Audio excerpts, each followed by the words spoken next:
Neville Goddard, Power of Awareness, Chapter 14, The Effortless Way.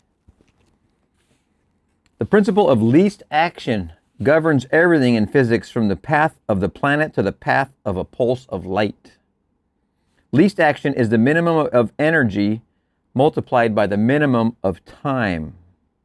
Therefore, in moving from your present state to the state desired, you must use the minimum of energy and take the shortest possible time. Your journey from one state of consciousness to another is a psychological one. So, to make the journey, you must employ the psychological equivalent of least action. And the psychological equivalent is mere assumption. One psychological state to another.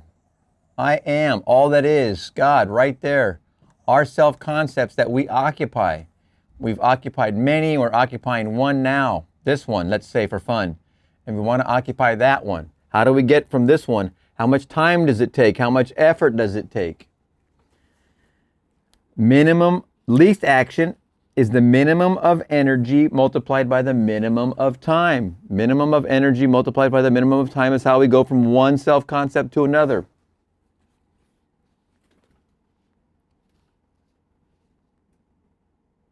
It's a psychological journey. How long does the psychological journey take? It can be instant, right? To make the journey, you must employ the psychological equivalent of least action, and the psychological equivalent is mere assumption. The day you fully realize the power of assumption, you discover that it works in complete conformity with this principle. It works by means of attention minus effort. Thus, with least action through an assumption, you hurry without haste and reach your goal without effort.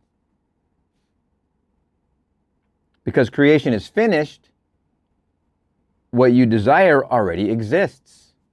All his creations are done. What you desire already exists. If it was not within desire that its existence wasn't already, you couldn't have the desire. Not possible. Full stop. End of story. The desire couldn't exist if it didn't exist.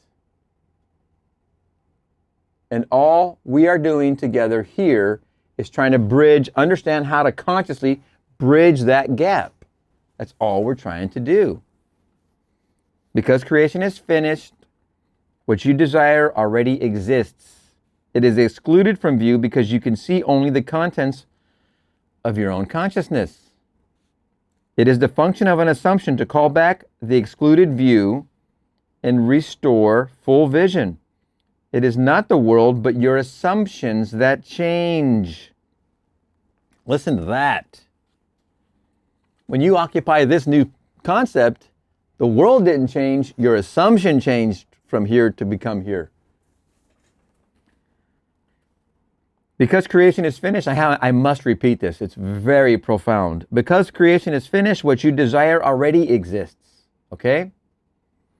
It is excluded from view because you can see only the contents of your own consciousness. It is the function of an assumption to call back the excluded view, the one you had in your imagination and in your assumption. It's the function of an assumption to call back the excluded view and restore full vision. It is not the world, but your assumptions that change. An assumption brings the invisible into sight. It is nothing more nor less than seen with the eye of God, i.e., imagination.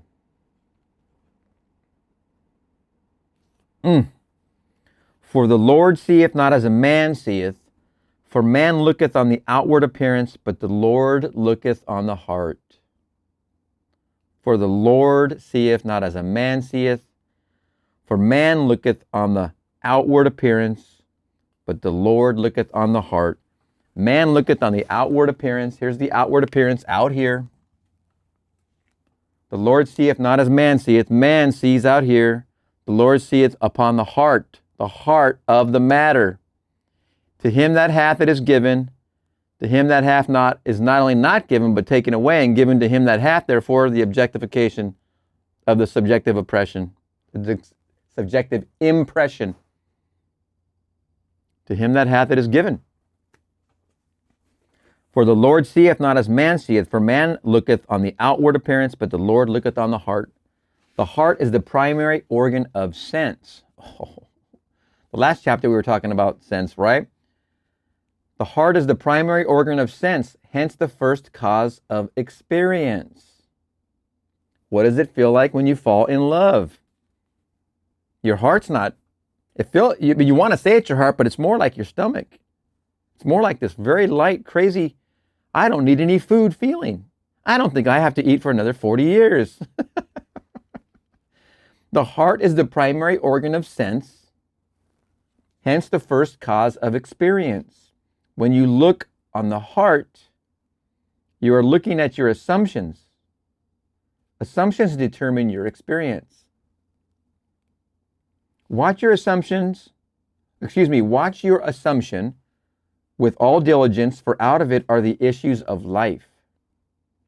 Assumptions have the power of objective realization. Every event in the visible world is the result of an assumption or idea in the unseen world. Every event in the visible world is the result of an assumption or idea in the unseen world. Wow. Man, put that in your shaker with some ice and shake it up a bit. That's very, very potent. Watch your assumptions with all diligence, for out of it are the issues of life. They have the power of objective realization. Assumptions have the power of objective realizations. This is objective realization of this past subjective status. You objectively realize that which you assume. The present moment is all important, for it is only in the present moment that our assumptions can be controlled. The future must become the present in your mind if you would wisely operate the law of assumption. The future must become the present in your mind if you would wisely operate the law of assumption. In your imagining lovingly for yourself while falling asleep or in meditation, the future must become the present. Again, there is no time. We're playing with states here. You're in a state here and you want to be in that state. So we're using the future and the present. Let's go with it. The future must become the present in your mind if you would wisely operate the law of assumption. You must, in the present moment, occupy this state in your mind. That makes it a subjective impression. Your conscious and your subconscious wed together. They give birth to the sun, which is the objectification of your new reality. The future becomes the present when you imagine that you are already what you will be when your assumption is fulfilled. That's the future becoming the present. Be still, least action, and know that you are that which you desire to be. Be still. I am. And know that you are what you desire to be. Just be still. If you're on the bus, be still. Know that you are that which you desire to be. Are you on the subway? Are you in the Uber?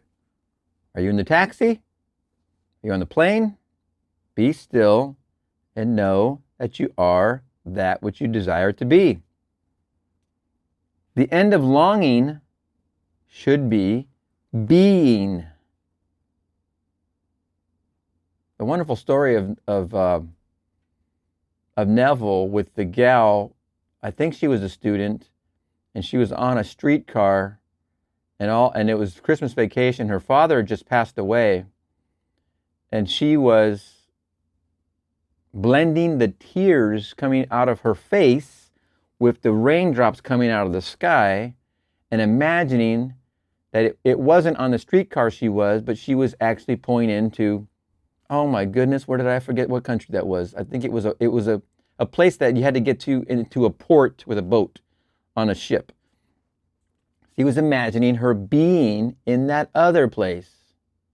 Something transpired, and I don't know what the bridge of incident was. I'm just paraphrasing this here. I'll try and fulfill it later. But something transpired where I think it might have been an inheritance. I really forget the detail, but she became abundantly able to go and actually It might have been Samoa. I don't know why that sticks out. She was able to go and actually take a steamer or a ship or what have you at the time and arrive where she imagined herself to be while on that streetcar. She put herself in that. Future becomes the present when you imagine that you already what you will be when your assumption is fulfilled. She was in a state she didn't want to be.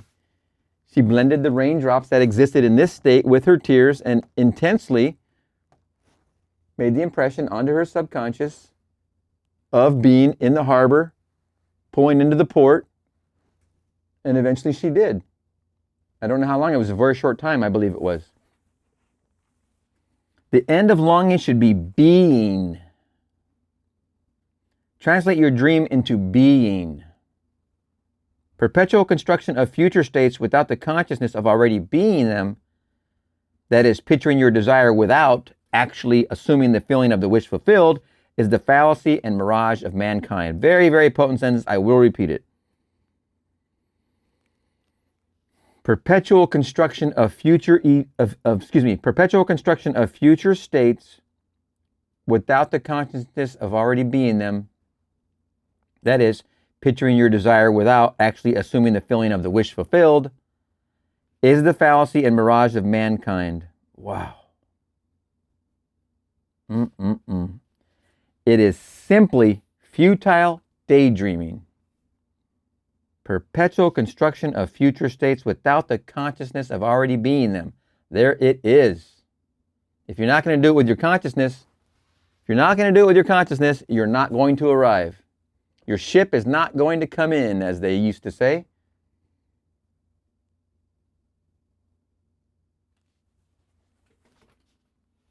It is simply futile daydreaming. What an amazing chapter. The effortless way.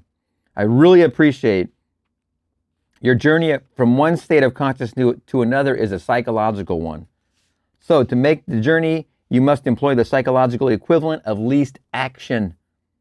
And the psychological equivalent is mere assumption. We're not talking about a lot of work. Least action. Doesn't take time, doesn't take actual physical effort. We're talking mental effort here. It's a psychological action. So you're taking the least amount of action. I mean, how many times has Neville said, you really don't have to do any work? I mean, if you're going to take the assumption that you are wealthy, what is it you're supposed to work for? Are you supposed to go out there and pound stakes for the railroad? Well, I mean, where does the physical labor come into the picture here? In my Father's house are many mansions. If it were not so, I would have came and told you. I go and prepare a place for you. I mean, it's all literally in your grasp. There is no actual effort. We're talking about the effortless way here. It's a psychological shift here that makes the impression into your subconscious that delivers the objectification of your new reality. If you're in poverty here, if you're experiencing poverty or anything to do with financials at all, you're making the psychological impression into your subconscious that delivers your new wealthy state. It doesn't matter what we're talking about. The effortless way is a psychological shift in you that you make, and you're not going to get it out here. I'm guiding here. I can be considered out here, but what we're talking about is how you're using in there. I'm using it also in here. How are we using this tool, known as the law, in the least effort amount of energy? It's just a psychological shift. I make the psychological shift when I impress my subconscious and then objectify the new reality in my life. If I am sick, I am healthy. I am strong. That impression goes in and it becomes healthy. You feel a cold coming on, you feel a flu coming on, I am healthy. You do not say, I am not sick. You do not say, I will be better. No, you say, I am. That impression goes into your subconscious, objectifies into your new reality of being healthy and well. I am happily married. I am happily in love. I am happy in my relationship. I am happy and loving. Impression, impression, impression, objectification. You must focus on those impressions. No one out here is going to do that for you. Don't get me wrong, there's great meditations to use for this effort. I say there's no effort, but you can use meditations to help get you on track, but ultimately you're the one doing it. The meditation might be in your ear, but you're the one taking the leap. You're the one taking the leap of imagination to arrive. No one outside of you is doing it.